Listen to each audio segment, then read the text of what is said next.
झमाझम बारिश ने ली एक दूधमुहे बच्ची की जान, दादी को पहुंचाया अस्पताल। बाढ़ अनुमंडल के दरवे भदौर थाना अंतर्गत खजुरार गांव में बीती रात झमाझम बारिश ने मिट्टी से बने एक मकान को जमींदोज कर दिया, जिसमें दबकर 2 माह की एक दूधमुहे बच्ची ने दम तोड़ दिया, जबकि साथ में सो रही उसकी बूढ़ी दादी मरणासन पर पहुंच गई। मकान गिरने से घायल बूढ़ी महिला की पैर और गर्दन के साथ शरीर की कई हड्डियां टूट चुकी है।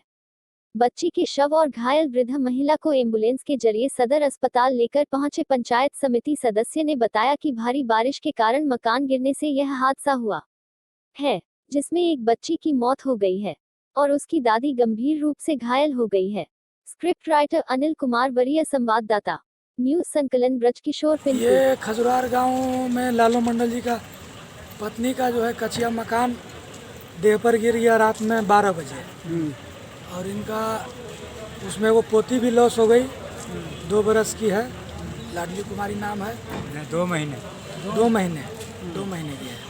और इसके पिताजी अनिल यादव, सुनील यादव, जिन पर दीवार गिरा वो महिला का क्या स्थिति है? धानो देवी, उनका नाम धानो देवी। उनका क्या हुआ उनके साथ?